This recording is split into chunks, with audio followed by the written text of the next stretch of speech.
Welcome to Envato Tuts Plus Premium. This course is titled Creating Vector Art, and this lesson is Detailing Part 1. Now, if I really recorded a video that carried you through every single step it took to pull off this illustration, you'd be sitting in front of your computer screen for at least 4 hours, if not more. So that's highly unrealistic to do that. So I focused in on various parts of detailing out an illustration, and that is going from the flat base colors and starting to add in the type of detail, the type of shading, the type of applying of certain effects to vector content in order to bring an illustration alive. So this video will cover the first part in detailing out this illustration. With our base color now established, we're going to start adding in the details that give this illustration dimension, and it will push content forward and push secondary content towards the background in order to create depth and to remove it from being a flat appearance to a more modeled and illustrative approach. So the first thing we're going to do is we're going to focus just on the mouth at this point right here, and because I don't need it, and this is why building your layer hierarchy is important, you can turn off the content you don't need. I want the facial detail and the facial base to be there, so those are in the back, but everything else we're going to turn off just so we don't need it at this point. We're just going to focus on the mouth here. Now, one thing I like to do, rather than completely creating from scratch, if I can pull from another reference that I've already worked on, that's great. And in this case, I created this piece of artwork. You can see it here. It was on the cover of Morty Golding's Real World Illustrator book, CS5. And I like some of the coloring I used in that, so I want to pick up on that. And I'll show you how I tend to do this at times rather than completely recreating the wheel in this case. Just for sake of clarity and communication, I'm going to actually hide my artboard just so it drops that off so it's a nice white background, and we'll work from that. I'm going to zoom out just a little bit. We're a little too close in. Let's define that a little more. There, that should be fine. So basically just with the mouth area, and with this illustration, if I go into this, I have this separated into different parts. So that's the shading that sits on top, and this is the actual base color that I want access to, and so I just needed to move that out of the way. So the first thing I'm going to do is I'm going to select my background color here, and I'm going to utilize the color I have going in here. And basically right now this is set up, if we go to gradient, it's set up as a linear, and I'm going to change that to a radial. And it's radiating from this reddish color out to the darker color, and I'm just going to expand that. And because it's the shape of the mouth is thusly, we're going to pull this out until we start to see what we want. Okay, that's more closely what I want, where it gradates out from that inner color to that kind of darky fleshy color. So we're going to reposition our gradient, and I think that looks pretty close to what we want right there, just so we have the illusion of the back of the mouth, and it adds some depth to it. Now with this shape, which is supposed to represent the deepest part of the throat, this is where I'm going to go in, and I'm going to adjust the layer effects on this, and I'm going to change it to multiply, and you can see what that does. And I'm going to set it for 70 just so it's a little less stark, and that looks pretty good. So I think we're gonna leave that there. Now the tongue, I got it close, but I don't like the color, so using the eyedropper, I'm gonna match the coloring I have on here, especially the shading color. I think it looks really good on here. And one thing to help it offset from the lips, this is where I'll go in and add an additional level of detail. This is where I'll go back into kind of my build mode and create a shape like this, and I'll put a subtle curve on it, clone the tongue, select both of them, Pathfinder, and inset. Then use that, and that'll help offset the tongue from the lips, as you can see right there. So that's what that was all about. Because this is a bigger type illustration, unlike the face that I brought in here, I'm going to add just some, even though it wasn't part of my drawing, I'm going to add some subtle, just, oops, my bad, some subtle, actually, you know what, I'm not going to do that with, I'm going to do that just this way, just make it tints. Yeah, that looks good.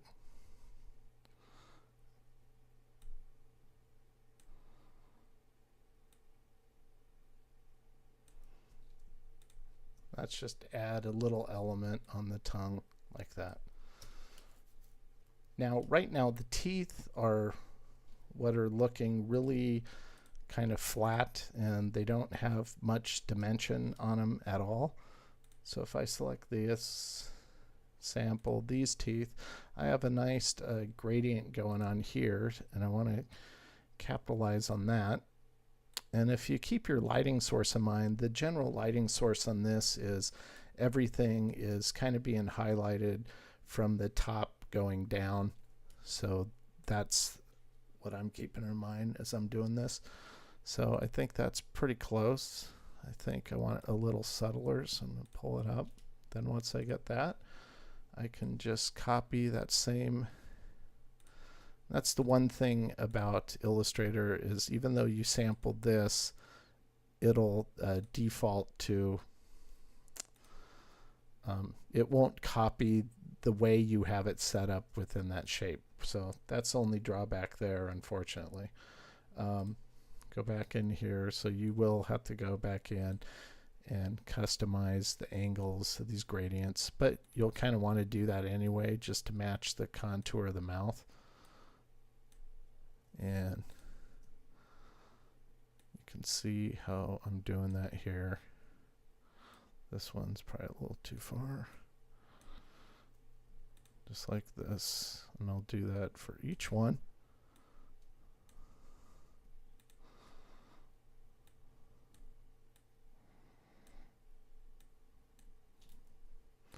Just like that. There's still, it's still missing some definition, so we're gonna once again go back into the build mode. I'm gonna create a shape I will use to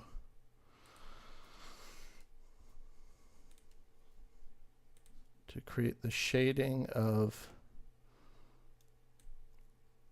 the shadow that is being cast by the top lip on the top of the teeth. Now, one thing I like to do with this is a hard shadow. I mean, you could do a soft shadow. It's just this specific style would look nice as a hard shadow, kind of like how I did here. I have a thin sliver and then a bigger one that's more subtle. I'm gonna do the same same type of approach with this. So I'll clone this shape, and then once I have that, then it's easy enough just to adjust for the bigger one by pulling the handlebars out like that. Okay, once I have that, then I can select my teeth. I can clone those and fuse them together. Now once I have that, I'll clone it again because I'll need it twice. Select the shape I built, select the teeth, and go inset. And what that gives me is the shading on the teeth. I'll use the eyedropper, I'll sample my original, and that'll make that color for that shadow. I'll select the teeth, select the other shadow shape, inset or intersect under Pathfinder, and then I'll sample the other subtler shadow, and that'll give me the shadow there. Now I just want to make sure that falls under this one there, just like that. So that's the shading to help bring the teeth forward. Now I think in case of this illustration, I believe this could go even subtler, so I'm going to push it to 40, and I think that looks a little better. Now these teeth are still looking kind of flat, and the way I'm going to resolve that is I'm going to have to zoom in so you can see this a little better. We'll clone, start with this one. We'll make 2 clones of that tooth, I should say. And then we'll use that to punch out the shading. And so that gives us the dimensionality on the teeth. That's kind of what we're going to do for each of those. So I'm going to go ahead and just clone each of these twice. So once we have that, then I'll go back, and just so I can see what I'm doing, I'm going to pull that over. Make it a little bigger just so it doesn't leave any artifact shapes behind, and then punch that out.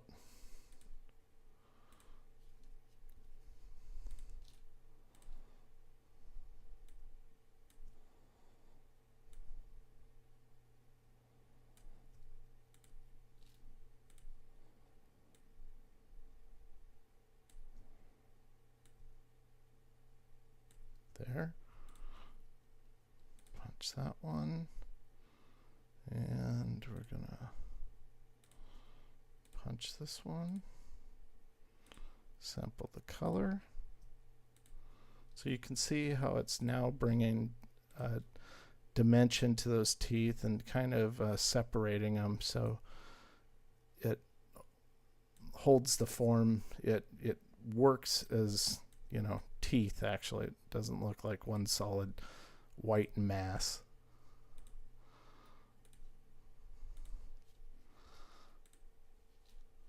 And this is a form of shape building. You know, we're not really creating new shapes, we're using existing shapes. And actually with this one, because it crops off on the end, I'm going to do this one by hand. This is actually where we would build our own shape, and I'm going to want it to come right about here and go right about there, like that.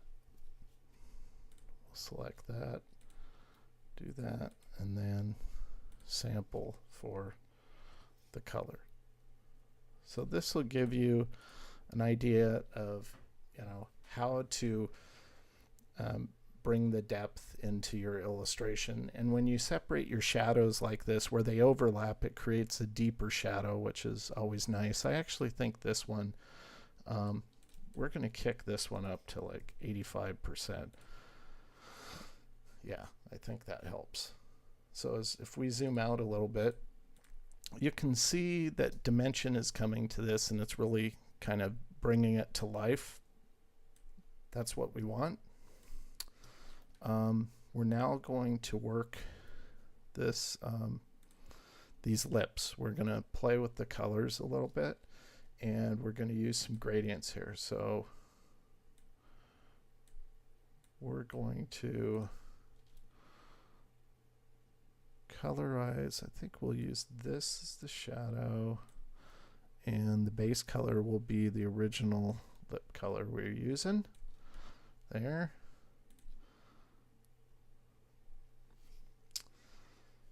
And for some reason it's not showing.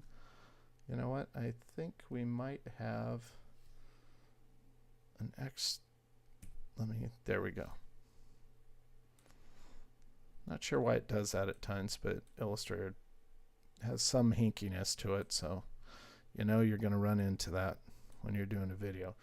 So that's adding some of the shading I wanted. I think it's a little too much. I think we may mix a new color here because we're using this as the base, or this is the base, and this is the shading.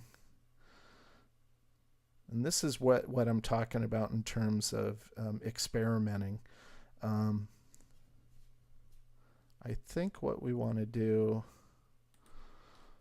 is we want to go into here and remove some of this black. We're just going to create a new shape, or a new color, I mean. Make it global. Select this, and we're going to try that for the shadow. Yeah, I think that works better. It's a little more subtle. I kind of like that. And I think we're going to stick with that. We're going to select this, and we're going to use the same blend. We're going to have to adjust the angle though, like this. And there. I think that's looking good. Now what we want to do is we want to add a little bit of highlight to this, and this is an easy little way to, most of our shadows and stuff and are kind of hard line, but it's okay to mix it and to use some diffuse things. So what we're going to do here is we're going to fill this shape with white.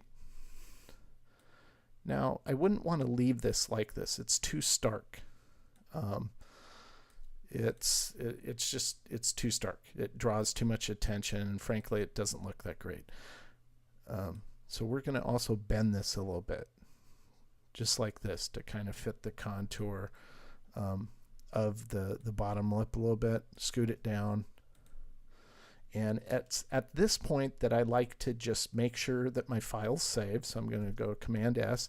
And the reason why I do that is Illustrator's been known to crash when you use certain features, and the feature we're going to use now is we're going to select this, and we're going to go up to Effect, and we're going to go to Blur, and we're going to go to Gaussian Blur, and this will give us a setting. Unfortunately there is no preview. It would be nice, this shows you it, but it'd be nice if you could see it in context, but unfortunately you can't. So it's kind of hit or miss. I think we're going to want a smaller one, so we're just going to try this 3.5 pixels and go OK. And look at that. Nope, I think that's not enough. So we're going to go back. And this is the whole part of exploration is like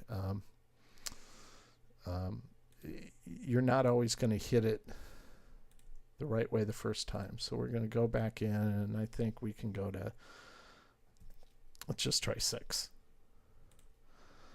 I think that looks a little better. So we're going to now play with the transparency. So it's a combination of a Photoshop. Basically, this is a Photoshop effect within Illustrator, and a combination of adjusting the transparency to get the density of this highlight right so it looks good, so it's not so stark. So we're going to try 30. And that's a little too subtle, so let's go 45 and try that. There, I think that looks good. We might even go down to 40. I think it's still a little too stark. So I think that's looking okay. I just think it needs to be longer. And because this is a vector shape, you can always go back in, and we're going to mess with the shape a little bit, so you can see how that adds dimension to that bottom lip. So that's really cool. Now we're going to try to utilize the same shape for the top lip, so we'll clone it, we'll bring it up here, I'm going to flip it around, and just kind of move it into position and see if that's same. Now I think it's too much here. I think we would be better off if it's way more subtle. So we're going to go 20 here. There. And I think that looks really good right there.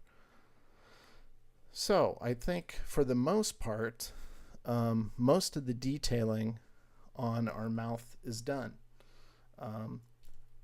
I might go in and add a little more at a later time. Usually it's a fresh eyes effect.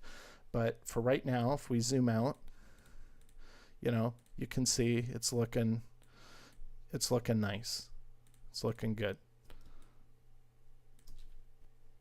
If you compare our detailed modeling here with the original, you can see a distinct difference. So I saved the original flat view just so we can make this type of comparison. So if you look at what we added in terms of detailing and you compare it to the flat version, you can see how it just completely brings it to life. It adds a lot of interest, and that's what we're after. So we're going to keep marching ahead and adding more detail in the next video.